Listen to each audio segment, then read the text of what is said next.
Good morning students. मैं Babita Rani, PGT English, government girls senior secondary school Murthal. आज हम करेंगे ग्रामर का एक टॉपिक वॉइस, जिसको हिंदी में वाच्य कहते हैं। तो वॉइस क्या है कि जिसमें कोई काम या कोई करने वाला प्रधान हो। तो इस तरह से इंग्लिश में जो है दो तरह के वॉइसेस हैं, एक्टिव वॉइस और पैसिव वॉइस। एक्टिव वॉइस वो है जिसमें कि सब्जेक्ट एक्टिवली पार्टिसिपेट करता है, और पैसिव वॉइस वो है जहां पर जो ऑब्जेक्ट है वो सब्जेक्ट की जगह ले लेता है और ऑब्जेक्ट जो है वो मेन हो जाता है, और वहां पर जो सब्जेक्ट है वो बाय हो जाता है, यानी उसके द्वारा कोई काम करवाया जाता है। ठीक है, जैसे यहाँ पर एक एग्जांपल है, ही राइट्स ए लेटर। तो ये हमारा पैटर्न है सेंटेंस का, सब्जेक्ट वर्ब और ऑब्जेक्ट। तो सब्जेक्ट में सबसे पहले ही, वर्ब की जगह पर राइट्स और ऑब्जेक्ट में ए लेटर। अब यहाँ पर ये पैटर्न ही राइट्स ए लेटर। अब जैसे हम पैसिव में चेंज करेंगे तो ये पैटर्न चेंज हो जाएगा और ऑब्जेक्ट वर्ब और सब्जेक्ट में चेंज हो जाएगा। ऑब्जेक्ट कौन सा था ये हमने देखा, ए लेटर जो है हमारा ऑब्जेक्ट है, उसको हम शुरू में लेकर के आएंगे। उसके बाद हमने मेनली क्या देखना है, वर्ब, क्योंकि वॉइस में हमने सिर्फ वर्ब देखनी होती है कि वर्ब कौन से टेंस की है। अगर वर्ब हमें पता लग जाता है और हमें टेंस आते हैं तो हम उसको इजीली चेंज कर सकते हैं। तो यहाँ हमने वर्ब देखी, ये क्या है, फर्स्ट फॉर्म दे रखी है, साथ में एसईआईएस। तो एसईआईएस दे रखा है तो उस हिसाब से इज एम आर जो है वो एक हेल्पिंग वर्ब लगेगी उसमें से। ए लेटर क्योंकि सिंगुलर है इसीलिए वहां पर इज लग गया। अब अगला क्या है, वर्ब की थर्ड फॉर्म। मेन फॉर्म क्या थी, राइट। राइट को हम चेंज करेंगे थर्ड फॉर्म में रिटर्न, और बाय और ही जो है वो चेंज हो जाता है पीछे जाकर के हिम में, शी हर में, वी अस में, दे देम में। तो इस तरह से ये चेंज हो जाते हैं। अब एक टेबल जो हमारे टेंसेस की है, ये वो पार्ट है जहां पर हमें वर्ब देखनी है और उसको कैसे चेंज करेंगे हम, ये टेबल एक बनाई गई है। सबसे पहले आता है present indefinite tense. Present indefinite tense की पहचान क्या होगी कि जब हम कोई भी सेंटेंस हमारे सामने होगा तो उस सेंटेंस में हम सबसे पहले वर्ब को सर्कल करेंगे कि ये कौन से टेंस की जो है वर्ब है, ये वर्ब हमें किस टेंस को बताती है। तो यहाँ जैसे हमने इसको सर्कल किया था, एसईआईएस साथ में लगा हुआ था, तो हमें पहचान आ गई थी कि ये प्रेजेंट इंडेफिनिट टेंस है। तो प्रेजेंट इंडेफिनिट टेंस की पहचान ये होगी कि वहां पर वर्ब के साथ एस या ईएस लगा होगा, और अगर नेगेटिव सेंटेंस दे रखा होगा तो वहां पर डू या डज लगा होगा, साथ में नोट होगा, और अगर इंटेरोगेटिव दे रखा होगा तो डू या डज पहले होगा और जो है क्वेश्चन मार्क होगा। जब हम उसको चेंज करेंगे पैसिव वॉइस के अंदर तो हमने ये देखना है, जैसे यहाँ पर हमने देखा ए लेटर एक था तो हमने इज लगाया, अगर यहाँ पर लेटर्स होता तो आर लग जाता, और यहाँ पर अगर मी दे रखा हो कहीं पीछे किसी में तो वो जब आई बनेगा तो एम हो जाएगा।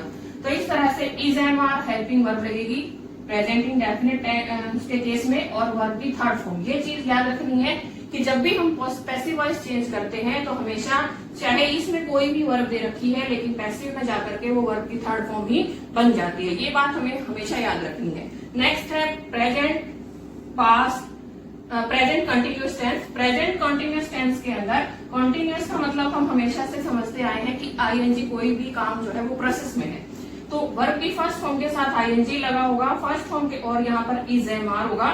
तो हमें इसको देखना है कि ये प्रेजेंट कंटिन्यूअस आ गया, उसको चेंज कैसे करेंगे, is am are helping verb plus, और क्योंकि अब हमने ये देखा कि राइटिंग है, जैसे ये राइटिंग है, अब हम इसको थर्ड फॉर्म में भी हमें चेंज करना है। राइट यहाँ पर में जो बेस है इसकी वो फॉर्म राइट है, राइट को रिटर्न भी बनाना है लेकिन आईएनजी को हम छोड़ नहीं सकते हैं, इसीलिए हमने उसको क्या बना लिया, बीइंग और वर्ब की थर्ड फॉर्म। ठीक है, नेक्स्ट है प्रेजेंट पास्ट परफेक्ट टेंस।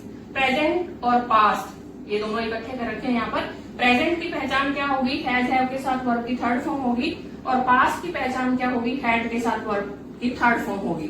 जब ये चेंज होंगे तो हैज हैव हैड और इसके साथ एक नया वर्ड जुड़ जाएगा, बीइंग, क्योंकि हमें उस टेंस जो सेंटेंस के अंदर वर्ब आई हुई है उसको हमने थर्ड में चेंज करना है, इसीलिए जो है उसको हटा करके यहाँ पर बीइंग लगाएंगे इसके साथ में और वर्ब की थर्ड फॉर्म बनेगी।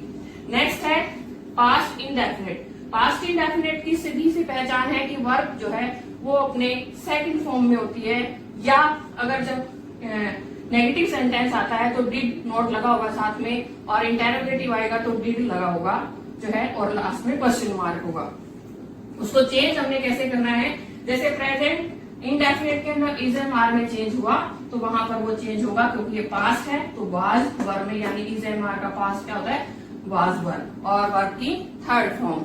और जब हम इसका डिड है, चाहे डिड भी दे रखा है तो भी हमें कंफ्यूज नहीं होना कि डिड का हम क्या करें, क्योंकि अगर डिड नॉट दे रखा है इट मीन्स वो फिर भी पास्ट टेंस है, पास्ट इंडेफिनिट टेंस है, और उसकी वही हेल्पिंग वर्ब लगेगी वाज और वर, और इंटेरोगेटिव में वही वाज वर शुरू में आ जाएगी। नेक्स्ट जो है पास्ट कंटिन्यूअस, यहाँ पर प्रेजेंट कंटिन्यूअस में हमने देखा इज एम आर दिया हुआ है, तो पास्ट कंटिन्यूअस में वाज और वर, और वर्ब की फर्स्ट फॉर्म के साथ आईएनजी। इसी तरह से जैसे यहाँ पर चेंज हुआ था इज एम आर के साथ जो है, और फिर बीइंग, इज एम आर का पास्ट यहाँ पर हो गया वाज वर। बीइंग क्यों बनाया ये आपको बताया है, क्योंकि हमने वर्ब की बेस फॉर्म को तोड़ करके थर्ड फॉर्म में चेंज करना है, इसीलिए उसको बनाएंगे हम वर्ब की थर्ड फॉर्म, और यहाँ पर बीइंग ऐड किया है। नेक्स्ट है future indefinite tense. Future indefinite tense की पहचान क्या होगी कि फ्यूचर के लिए जैसे मैंने समझाया हुआ बेटा, फ्यूचर का मतलब विल शैल, तो विल शैल जब भी आ गया तो इसका मतलब वो फ्यूचर में कोई बात हो रही है। तो फ्यूचर इंडेफिनिट की पहचान क्या होगी, विल। जब हम इसको पैसिव में चेंज करेंगे तो विल और शैल के साथ बी वर्ड जुड़ जाएगा और वर्ब की थर्ड फॉर्म हो जाएगी। यहाँ पर वर्ब की फर्स्ट फॉर्म आई हुई है तो ये वर्ब की थर्ड फॉर्म में चेंज हो जाएगी, ठीक है। नेक्स्ट है फ्यूचर परफेक्ट टेंस।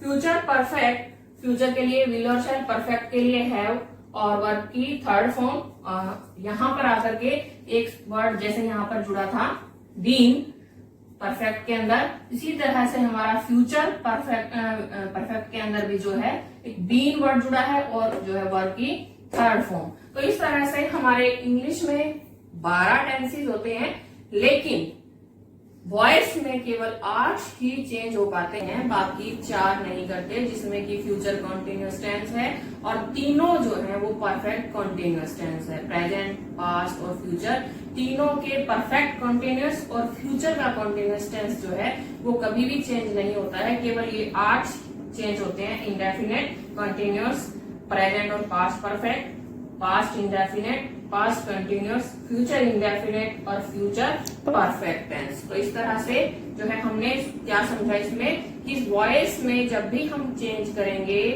वॉइस को जब भी हम एक्टिव से पैसिव में चेंज करेंगे, तो सबसे पहले जो सेंटेंस हमें दिया गया है हमें उसकी वर्ब को सर्कल करना है या उसको अंडरलाइन करना है, ताकि हमें पता लग जाए कि हम कौन से टेंस की वर्ब चेंज करें, कौन से टेंस की हेल्पिंग वर्ब वहां पर लगेगी, और जिससे कि हमें टेंस चेंज करने में जो है उसका वॉइस चेंज करने में टेंस के अनुसार वो आसानी होगी। Thank you, have a nice day.